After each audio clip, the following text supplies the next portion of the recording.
네, 안녕하세요. 도훈입니다. 자, 이번 시간은 계속 이어서 정인의 어떤 육신적인 그런 모습에 대해서 한번 알아보도록 할게요. 자, 정인.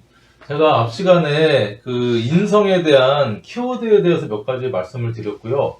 그 다음에 정과 편의 의미에 대해서도 말씀을 드렸어요. 자, 복습하는 의미에서 간단하게 말씀드리면, 자, 정인은, 자, 정인, 그러니까 인성이라는 것은 일단은 뭐 엄마, 모친, 공부, 키워드를 몇 가지 문서, 권리, 생각, 인덕, 인복, 뭐 이런 의미가 있죠. 그리고 받는 것, 그쵸? 주는 것보다 받는 것 이런 의미 어떤 키워드로 말씀을 드릴 수가 있어요. 자, 그리고 정은 안정적, 그쵸? 지속적, 그리고 유정하다. 그 다음에 편은 불안정, 불규칙, 무정, 그리고 보수적이다, 약간 개혁적이다, 일반적인, 편협한, 또 이거는 정은 좀 느리다, 좀 빠르다. 이렇게 구분을 지을 수가 있는 거예요. 그래서 쉽게 우리가 어떤 이론을 얘기를 하면 그거에 대해서 우리가 좀 머리를 이렇게 써가지고 조화를 이렇게 매칭을 해보면 돼요. 그러면 자, 인성 중에 정인이다 그러면 엄마인데 안정적인 엄마고, 그렇죠? 안정적인 공부, 안정적인 문서, 안정적인 권리, 안정적인 생각, 안정적인 어떤 인복, 안정적으로 받는 거, 지속적으로 유정하게 보수적으로 받는 어떤 이런 것들을 정인이라고 한다. 그러면 공부 끝입니다. 편은 불안정적이고 불규칙하고 무정하고 약간 개혁적이며 편협하고 빠르게 그런 엄마, 그쵸? 여기 또 조건적이라는 게 들어가 있죠. 조건적. 정은 무조건적, 그쵸? 그래서 공부든 뭐든 어떤 이런 의미를 두 가지를 이렇게 믹서를 하면 여러분들이 정인 편인에 대해서 이제 이 키워드로서 여러분들이 어느 정도는 쉽게 받아들일 수가 있는 모습입니다. 이해되시죠? 자, 그래서 일단은 인성 중에 정인이다. 음양이 다르게 나를 생한다. 자, 예를 들면 나 경금이다. 경금 일간이다 그러면 이렇게 이런 모습으로 사주가 있다 그러면 이게 정인이 되는 거죠. 토생금 하니까 그렇죠? 뭐 간목이다 그러면 개수가 정인이 되고 그래서 이 정인은 육친적인 어떤 그렇죠? 인간관계의 모습으로 봤을 때 일단은 우리가 친엄마의 어떤 모습이다라고 할 수가 있는 거예요. 그러면 반대로 편인은 친엄마가 아닌 우리가 흔히 그냥 계모라고 하는데 계모라고 단정짓기는 그렇고 요즘은 친엄마인데도 요즘 아동학대가 하도 뉴스에 나오다 보니까 끔찍한 세상인데 어쨌든 친엄마라고 해서 전부 다 그런 건 아닌 것 같더라고요. 불통이 나서 다 벌을 받죠. 그러니까 이 자연의 이치를 따라가지 않고 그렇게 인륜의 어떤 이 보편적인 가치를 역행을 하게 되면 반드시 탈이 나고 그거에 대한 죗값을 치르게 되더라고요. 친모면은 자식한테 그렇게 대해야 되는데 친모임에도 불구하고 그렇고 또 정인이 사건이죠. 전 정인이 사건을 보면서 이름이 오죽하면 정인이라고 이름을 지었을까? 이 정인, 그쵸? 받을 복이 있고 바른 인성이면서 어떤 그런 친엄마에 있는 이름이 정인인데 정말 그 계모가 아이를 입양을 해가지고 이용하기만 하고 자기 이제 마음에 안 든다고 승질난다고 그렇게 해서 학대를 해서 그 어린 아이를 그 죽음에 이르기까지 한 그건 진짜 살인입니다. 살인행위. 아무튼 육체적으로 침몰을 나타내게 되는데 그러니까 나를 생해주는 인간관계의 대표적인 게 엄마인 거죠. 이 생이란 게 낳을 생입니다. 낳을 생. 그러니까 나를 낳아준다, 생해준다. 근데 어떻게 생해주냐, 그렇죠? 나 어떻게 생해주는 엄마냐? 아까 말씀드렸듯이 안정적으로, 유정하게, 지속적으로 이렇게 잘 생해주는 겁니다. 그 다음에 무조건적으로 이런 모습으로 나를 생해주는 인간관계, 생해주는 엄마가 이제 어떤 정인의 모습이고 또 이 규칙, 지속적이면서 규칙적으로 이랬다 저랬다 그러는 모습이 아닙니다. 그러니까 반대로 계모는 나를 생해주긴 하는데 불안정적으로, 그렇죠? 유정하지 않고 부드럽지 않고 조금 막 이렇게 강하게 무정하게, 그 다음에 지속적이지 않고 했다 말았다 했다 말았다, 그러니까 불규칙적이면서 조건적으로 뭐 어떤 때는 아이한테 어릴 때 이렇게 이제 젖을 먹이는데 이 정의는 우리가 모유의 비유를 많이 하거든요. 모유. 편의는 분유의 비유를 많이 하고.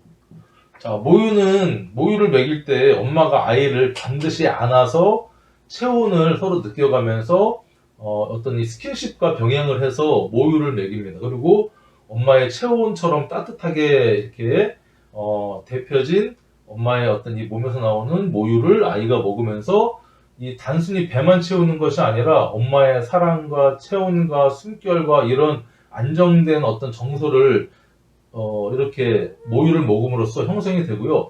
분유는 단순히 이 영양 맞춰갖고 분유통에 타가지고 아이한테 그냥 배만 채워주는 역할밖에 안 하는 겁니다.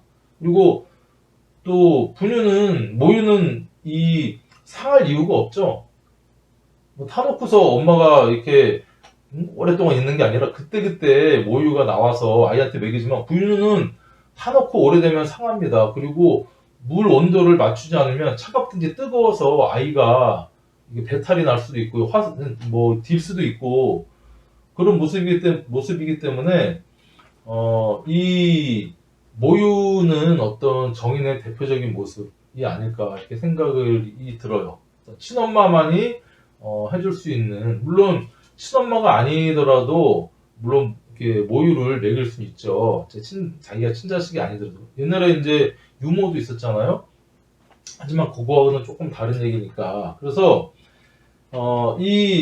나를 생해주긴 하는데 이런 의미다. 이 반대 의미는 편이다. 이렇게 이해를 하시면 되고, 그래서 이 정의는 나한테는 정인이지만 예를 들면 여기에 겁재가 있다. 겁재,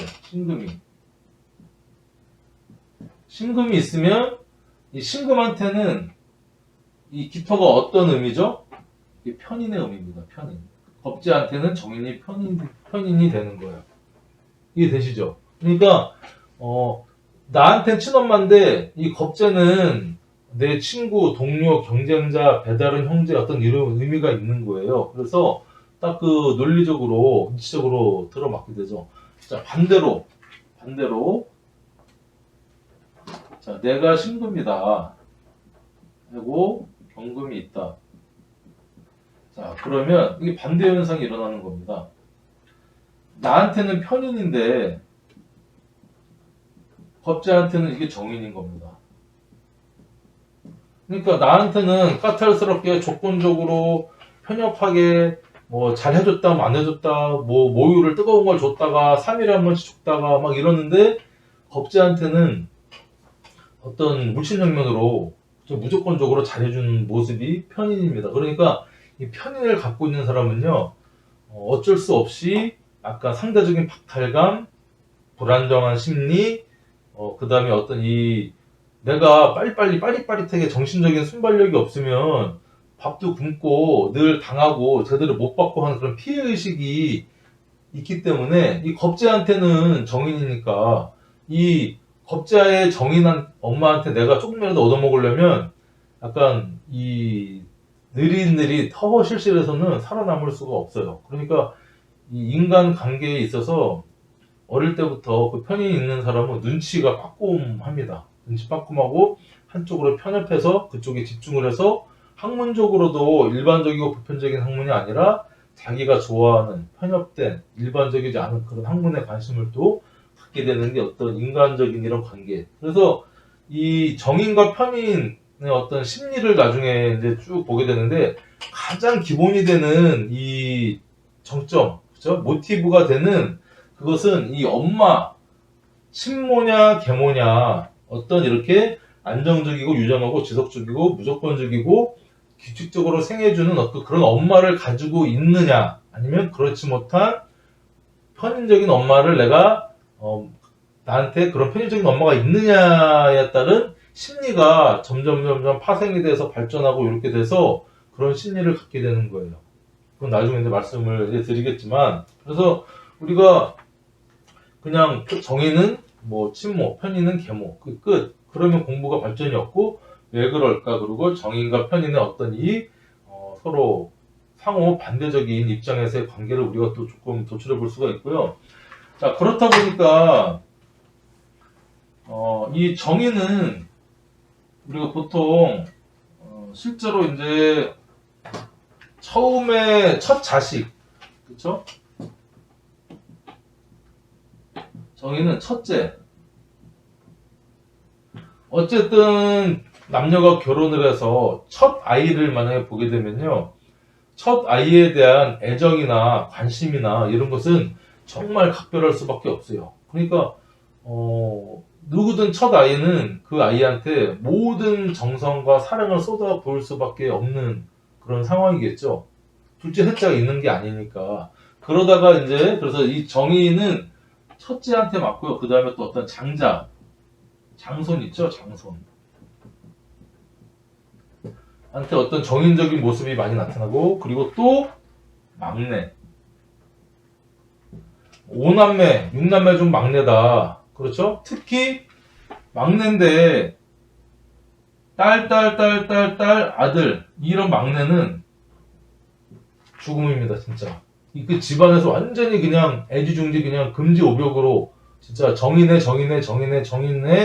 그런 모습으로 이제 크게 되겠죠. 그런 사랑을 받으면서. 그래서 첫째도 그렇지만 막내는 어쨌든 뭐 삼남매든 삼형제든 뭐 세자매든 막내는 그래도 부모의 사랑을 또 이렇게 받는다. 특히 늦둥이 같은 요즘은 이제 출산율이 낮다 보니까 뭐 삼남매 뭐 세자녀가 이 세자녀 이상이 그렇게 많지 않거든요. 근데 제 아는 이제 친구 후배 동료도 삼남매가 있는데 아들 이렇게 해서 이 아들이 둘째하고도 한 6살인가 이게 차이가 납니다. 그렇죠? 첫째하고는 한 몇 살 차이 나고 하니까 엄청 사랑을 듬뿍 받고 저 또한 그 후배의 아들, 막내 아들이긴 한데 되게 이뻐 보이더라고요. 사랑을 많이 주게 되고. 그래서 어떤 이런 모습이다. 그럼 편의는 이 중간에 첫째도 아니고 막내도 아닌 한 둘째. 그러니까 둘째의 모습, 둘째가 받는 사랑의 모습하고 좀 비슷하지 않을까 생각을 해요. 저도 삼남매인데 누나가 있고요. 저가 있고 남동생이 있어요. 그래서 저 둘째면서 장남이긴 한데 어쨌든 저도 이렇게 보면 월간의 편인이 있습니다. 편인. 어쩔 수 없는 그런 이제 모습이지 않을까. 그래서 이 일단 중간. 그러니까 그러니까 중간적인 거죠. 그러니까 만약에 자식이 이렇게 뭐 칠남매다 그러면 둘째에서 한 요 정도까지는 편인적인 모습이고요. 그렇죠? 첫째나 막내는 어떤 정인적인 어떤 사랑을 받는 그런 모습이다. 그래서 보통 이렇게 첫째나 막내한테는 정인이 또 많이 투영이 돼가지고 사주가 구성이 또 그렇게 되는 경우가 상당히 많습니다. 그리고 저처럼 둘째 뭐 이렇게 그런 사람들은 편인이 또 많아서 편인적인 생각과 어떤 그런 의미를 이제 갖게 되는 거죠. 어쨌든 그리고 첫째보다 막내가 더 가까울 수 있습니다. 첫째는 어쨌든 둘째가 나오면 그 부모는 첫째한테 올인하던 그 사랑을 둘째한테 좀 나눠 갖게 되니까 첫째가 또 상대적인 박탈감을 갖게 될 수밖에 없는 그런 상황인 거죠. 그러니까 이때까지는 엄마 아빠가 나만 바라보고 나만 위해주고 했는데 갑자기 둘째 동생이 태어나면서 나에 대한 관심이 사그러들고 그 둘째에 대해서 엄마 아빠가 너무나 이뻐해주고 하는 거죠. 그러니까 그 첫째가 이제 둘째가 나면 더 어리광을 피운다든가 막 이렇게 문제를 일으킨다든가 땡깡을 핀다든가 그런 모습을 이제 많이 나타나게 되는데 어쨌든 정인과 편인이 어떤 이런 모습이지 않을까 또 이렇게 생각이 듭니다. 그러니까 첫째라고 해서 반드시 정인이다. 저는 첫째인데 편인이 많은데요. 그러니까 첫째지만 어떤 편인적인 그런 사랑을 또 받을 수밖에 없는 그런 환경이다라고 우리가 또 해석을 하면 되는 겁니다. 그래서 일단은 이 정인, 인성이라는 것은 받을 복이 있는 겁니다. 받을 복. 우리가 인복이라고도 하거든요. 인복이 있다. 그렇죠? 인맥하고는 다른데 인맥. 자, 인복이나 인덕은 사람들이 이렇게 마음적으로 어떤 심리적으로 이렇게 위해주고 인복이 이렇게 위해주는 어떤 정신적인 요소가 강하다면 인맥은 재성적인 그렇죠? 인간적인 네트워크 관계성을 나타내기 때문에 인맥이 있다 하는 거하고는 좀 다른 의미니까 인복이 있다. 그래서 사주에 정인이 있는 사람은요, 뭐가 맞느냐? 그러니까 윗사람, 그렇죠? 선생, 그 다음에 스승도 되고요. 그다음에 어떤 회사에도 상사, 이런 그 다음에 어떤 멘토, 정신적으로 그럴 수 있는 멘토가 있다는 의미고요. 내 사주에 정인이 한 개나 두 개가 있다 그러면 내 주변에는 나를 위해서 뭔가 해주려고 하는 근데 제 사주에는 인성이나 정인 뭐 편인 하나도 없는 그럼 난 엄마가 없는 건가요? 아닙니다. 엄마는 있지만 그런 받을 복이나 인덕이 좀 약하다라고 이제 이렇게 해석을 하게 되는데 정인이 많으면 엄마뿐만 아니라 나를 위해주고 나를 생해주는 나를 위해주고 생해주고 도와주고 이런 나보다 위에 사람 그렇죠? 나보다 윗사람이나 그게 많다는 겁니다. 그러니까 학교에 가서도 정인이 있는 아이는 선생님이 좀 각별하게 또 이렇게 사랑을 받을 수 있는 가르침을 받을 수 있는 그런 환경이 되는 것이고요. 회사에 가도 정인이 있으면 이 관성이 생해주는 게 정인이거든요. 그러니까 예를 들면 사주에 관목이 있고요. 여기 이렇게 이제 개수가 있어. 자, 여기 신금이 이렇게 있다. 그러면 내가 이제 정인을 갖고 있죠. 이게 이제 정관을 갖고 있어. 참, 뭐 다른 모습이죠. 그래서 나를 극하긴 한데 부드럽게 극하지만 금생수, 수생모. 그래서 이 관이 인성을 생해서 나한테 더 부드럽게 들어올 수 있도록 하는 그런 윤활유 역할, 쿠션제 역할을 또 인성이 또 하게 됩니다. 관성이 있으면. 편관이 있어도 마찬가지예요. 편관이 있는데 정인이 있다 그러면 힘들지만 받을 복이 있는 겁니다. 그렇죠? 간목의 경금은 편관이니까 힘들지만 받을 복이 있다. 그래서 여자로 치면요, 여자. 자, 이런 사주가 있어요. 예를 들면 정화로 한번 볼까요? 정화가 있는데 정화에 사주에도 개수가 있다. 임수도 있다. 자, 이런 사주가 이렇게 있어요. 자, 그러면 여기에 이게 관사 혼잡이 돼 있어서 수국화에서 이게 편관, 정관. 편관을 뛰어넘어서 정의와 합을 하려고 하지만 편관이 가로막고 있어서 쉽진 않죠. 자, 이 상태에서 여기에 간목, 정인이 있으면 이 관이 나를 극하기도 하지만 자, 수생목, 목생화 해서 이 편관, 남자의 이 관성의 식상이 그 인성입니다. 이해되시죠? 자, 수생목, 이 수의 식상이 목이니까 이 식상이라는 것은 뭐죠? 말, 표현, 이렇게 말로 잘해주는 거, 이쁘다 해주는 거, 표현 이런 게 되니까 남자가 인성으로서 여자한테 그런 식상행위를 한다는 겁니다. 이쁘다, 사랑해, 너 좋아, 선물해줄게, 이런 여러 가지 표현행위를 하는 게 이제 식상이 인성이니까 여자한테 관성만 많고 인성이 없다 그러면 그 남자들이 사랑을 해도 그걸 잘 못 느끼는 거고요. 본인은 남자에 대한 스트레스가 많은 거예요. 남자는 나를 통제하는 어떤 그런 존재, 나를 힘들게 하는 존재, 억압하는 존재, 나를 패는 존재, 그렇게만 느낄 수밖에 없는 그런 상황이다. 그래서 관살혼잡이라고 해서 그 여자가 문란하냐? 그렇지 않습니다. 어떻게 보면 정인이 이렇게 많으면 더 문란할 수도 있는 거예요. 그냥 들어와 하는 어떤 그런 관계인 거죠. 그래서 이 관성이 있으면서 정인이 있으면 그 남자의 사랑을 온전히 받아들일 수 있는 준비가 돼 있고 남자들도 또 그만큼 잘해주고 하니까 좋은 거죠. 아무튼 여자한테는 관성이 있으면 정인이 편인보다는 정인. 편인은 또 편협하게 잘해주고 조건적으로 잘해주고 그러니까 줬다 안 줬다 사랑을 이뻐해줬다 안 이뻐해줬다 그러니까 여자가 헷갈릴 수가 있지만 정인은 지속적으로 안정적으로 보수적으로 천천히 이렇게 조금 답답하지만 이렇게 사랑을 주는 어떤 그런 모습이기 때문에 이 정의는 또 남자의 편관에 사랑하는 행위, 사랑하는 모습이라고 우리가 얘기를 할 수가 있어요.